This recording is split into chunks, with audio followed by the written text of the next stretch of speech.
Hey, everybody, welcome to episode 71 of the Dodgeball Marketing Podcast. We're going to talk about alternative strategies for nurturing soft leads to a close. I'm Michael, this is Chris. How you doing? Hey, wait a minute.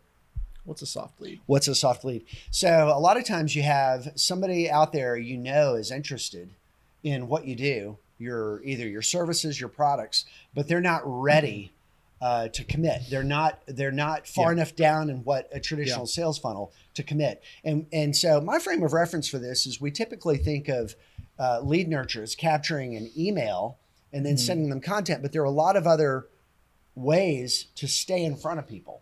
So we want to kind of broaden this concept of lead nurture out. So Chris, why don't you kick us off with our first part of this? Yeah, the first way to nurture your leads is but this is probably the most traditional one on the list. Yeah. And it's to send them content that's educational. There's out of people, people that fill out a form, probably only 10% or less are actually willing to have a sales driven conversation right then. So you have to do something for that other 90% other than just saying, hey, you want to buy from me? You want to buy from me? You want to buy from me? Yeah. So this is kind of classic content marketing stuff. The delivery mechanism is different because you have a direct line to them through their email address. It's the same reason why you would produce content on your website or content on social media or on YouTube, etc. So, one of the primary ways to nurture your leads is to find out what problems they want to solve, what questions they have, and generate content to answer those questions. Send it to them via email. It's as simple as that. So yeah, that's the first way to take leads, nurture those soft leads, not ready to buy yet, and get help them to know they already know you, and help build like and trust, right? And on that, what kinds of content? What types of content? What formats? Okay. So it could be written content. It could be a piece of content that you have on your blog. That's one type of, on your website, on a blog section. That's one type of content. You could send them video content that you've done on your site or on YouTube, for instance. You can do downloadables. So maybe you've created a tips sheet, a PDF, a best practices document. White papers, infographics. Yeah, all kinds of things that can sort of exist as their own pre-packaged content. You could do that.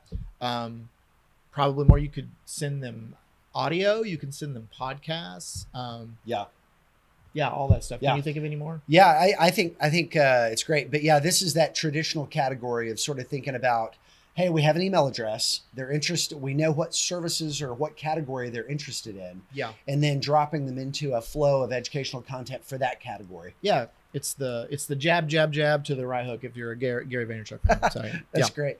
Yeah. Next up, and this is a similar idea, but handled very differently, and the workflow behind this will be very different. Manual nurture. So use your flow of content to give some value in follow-ups. Now, the most traditional method is maybe the category of service they're in, and you drop them in, and no matter who they are, where they are, you just start sending them a flow of content related to that category. That's the first topic we covered. Manual nurture is when a sales rep or someone has a very good, clear list of all of the items that are available to them, and maybe they're picking up on a conversation they had during an initial intake or some initial contact, and they have some reason to know in much greater detail what sort of information is going to be of interest to the recipient. And for me, this is generally in the form of a one-off email. So the way this would happen is you receive a sales lead, you have some kind of conversation, and instead of saying, well, they didn't buy, I guess I'll give up on that. Yeah. The next week, you don't follow up with a very boring and salesy email like, hey, do you want to talk yet? Or gosh, just checking in. Hey, just checking in. Do we need to put some time on the calendar? Skip all that. Instead, focus on their pain, what they're trying to solve, and use content as a way to give something. And so that give is, hey, John, you and I were talking about how you all are not happy with your page speed. We just put out our new guide to Google, the new Google page speed test tool. Yeah. And we want you to see where you rank. Here's the link. You can run your speed. You'll see that you guys are in the red on mobile. And if you look at this one-page PDF, you'll understand why that's a problem. Let me know if you need any of my time. Here's my Calendly link. That's a very sophisticated response. And you can see how that would take a little bit more information on the front end. You can't automate this, but it's darn effective when it comes to the person knowing, oh, wow, they're tracking with me. They understand where my pain is. Yep. They understand where my head is. And they actually know what they're talking about. And they're actually seem to be like leaders in this category, because they're able to kind of put together something that's of use to me. Yeah. So the example I just gave is kind of like for us, like a web design SEO shop, but it would apply to any business. So if you're like a major facility management company and somebody comes in and you have an initial conversation where they're trying to decide between using project-based pricing for vendors or to engage with a subscription-based or maintenance level facility management company. You could have a PDF where you show the ROI of each approach. And this could be something where after a conversation, you don't just say, hey, are you ready to talk again? Hey, do you want to get back on the calendar again? Hey, anything you need. But instead you say, hey, I want to show you, here's the calculator tool for you to sell subscription-based maintenance services within your company. So that's idea number 2, manual nurture. Yeah, awesome. Number 3, alternative strategies to nurture soft leads to close is remarketing with ads. So I love this. Yeah. So remarketing. So that, like we said, this is not just for people who've given you their email address. Like for everyone that's on their website, they're on your website for a reason. Okay, so a lot of those people chose not to give you their email address, but there's some level of interest. Otherwise, they wouldn't be on your website. The cheapest way to start advertising by far is retargeting. And so this is exactly what it sounds like. You're retargeting people on other websites or other platforms based on, and they're in that audience because they visited your site. So you're advertising only to people who went to your site. You can do this by installing every platform from Facebook to Google, LinkedIn, Snapchat, Twitter. They all have code that you can put on your site that captures people's browsing activity. And if they're on your website, you can remarket to those on those platforms. And so you could literally start a 360-degree remarketing campaign for maybe $500 to $700 a month and target people everywhere on Facebook, Instagram, Google Display on websites and apps, LinkedIn, Twitter, wherever you want to be. And so this is the benefits are twofold. One is you're staying in front of people without having to do anything really. The system just works on itself and they're constantly reminded of you. And once they're ready, they've gotten so many impressions of your brand that they're going to just call you back. Yeah. So this is when somebody hits your website, they're cookied unless they have their settings, set not to do that. And that's totally fine if they don't want to do that. We, respect everybody's privacy, but then you can kind of follow them around the internet with ads for what, 30, 60 days? How does it work? 90 days? Can you do something that long? It depends on the platform. On Google, you can actually follow people for over a year if you wanted to, okay, as long as they don't clear their cookies. I think it's 540 days or something. Okay. And then throwing a number out there. Other ones like Facebook, I think are 180 days. So a long time. Yeah. Oh, that's 6 months. That's a long time. And so but the second benefit to that is, for smaller companies, it makes you seem bigger and more important. So imagine in a lot of people's eyes, their perception, like they go to your website and they're like, gosh, I see these people everywhere. I see YouTube videos pop up. I see them on Facebook. There's everywhere. They must have what people think is, God, they must be like, they've got these advertising budgets. They're just sending ads everywhere. They must be like, prominent and big. Like a lot of people still have that perception. Yeah. So you're kind of creating this, aura about yourself when you're remarketing everywhere, that you're a big deal. Yeah. And so that registers with people. And side note on this, I would say avoid any ads that feel creepy. Like, unless you're doing cart recapture where you're trying to recapture an abandoned shopping cart, treat it like a general advertisement. There's a little bit of a happy medium between, hey, we know you went to your site and we're showing you this. So don't use language like, hey, come back to us, or hey, give us a second look. Yeah. I see a lot of, avoid that. Yeah. You see a lot of like, we noticed you didn't fill out the form. Like, Oh okay. gosh, it's like, dude, don't pressure me. It's like, Yeah. okay, I know that you can track and you can exclude people Yeah. that filled out the form, but like, yeah, it's best to maintain your original call to action. Yeah. Make it appear as if it's just a broad ad to everyone. Yeah. It kind of respects people's. It's like, A little bit of social distancing. You know that you're retargeting. They know that you know, but you can't say it. Yeah. Yeah. You don't need to make it feel pressure oriented. All right, on to the next one. Yep. Okay. Next up, this is similar to the previous one I shared, but create members only content with valuable content. This is kind of So I like this. This is a little bit of a manual nurture process, but it's playing a little bit hard to get.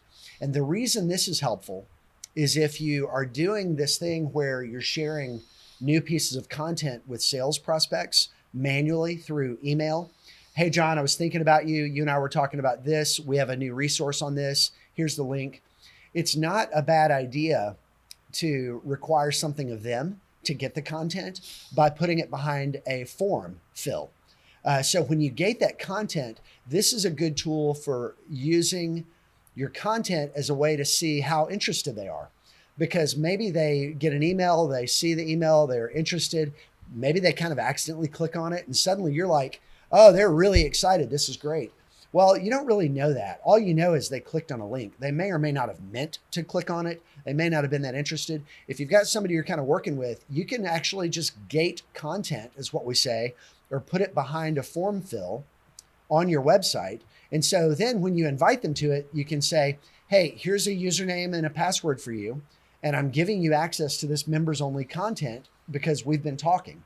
And now if they complete that form, even if you don't provide login info, if they just complete it as a cold form fill, it's going to let you know, oh, they were interested enough to take the time. So it's similar to the manual lead nurture process, but just giving it a little hint of playing hard to get to see how interested they are. And when they do that, if they take that action, you can kind of move them in your tracking a little bit further down the funnel and say, they were willing to take an action to get something really valuable. And then when you're producing a content strategy, often what we'll do is plan content that starts out in this deeper in the funnel category of requiring a form fill. And then over time, as it gets recycled out, it becomes open to anybody who has the link, and then eventually open and exposed to search engines. So this can be tied to a really smart content strategy that starts off in that hard to get, lower in the funnel category and kind of moves up depending on the nature of the content. Yeah, perfect. All right, last one here is invite. We've got it as listed as engage prospect as content creators, but I'm going to say invite people to your own media property and elevate them. I love that. Yeah. So like if you have a podcast or if you have a blog, you can invite them to create content. And so it's a win-win because they're providing content for you and you're offering them an additional platform to elevate their brand. So this is actually a really good outbound strategy too. I love this. Yeah. If you're trying to get in front of, let's say, optometry practices or something, and you sell optometry equipment or something like that. Yeah. Like a really cool strategy would be to launch a podcast called Optometry Practice Mastery and just invite every optometrist that you want to do business with and say, you're really successful in Milwaukee. We'd love to have you on that. All we talk about is optometry, how to just kill it in optometry practice.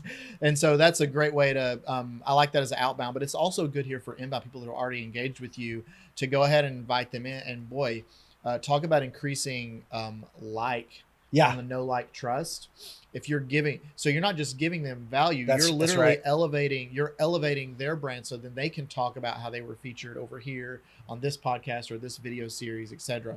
So it's a really great way for the right prospect. You probably won't just do this for everyone, but for the right prospect, you really want to nurture that lead and it's a good fit for your content. Like invite them to produce content for you or be a part of your content on video or podcast. Yeah, I love this. I think this is such a fun one because, and when you're offering them a guest slot, there's also the benefit to their SEO of having links in the podcast distribution pointed to their URL. So if you have show notes, if you have a bio, any material that's being published, any of the podcast platforms that happen to allow outbound follow links, it's creating that network. So that's a way to that's how we do it. We package it up and say, hey, we want to put you on the podcast, and this is going to give you something that it's really got 3 big benefits. Number 1, ego.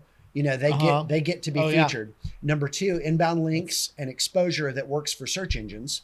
Number 3, and this can be part of the deal of having them on your podcast or your other content, is you can ask them and insist that they plan to share the content with their social media networks. So think about it from their point of view. Hi, I'm part of company XYZ. We were really happy to be featured on ABC podcast. Yeah. And here's the episode. So suddenly you're getting your podcast out to their social media networks. Yeah. So, a real triple win. Yep. Awesome. All right. So this has been episode 71. Check us out on Facebook, Twitter, YouTube, LinkedIn. Follow us, subscribe, drop your comments below. We love hearing from people through the podcast. And so thank you for everybody who gets into this content. We love it. And we'll see you on the next one. Thanks, everybody.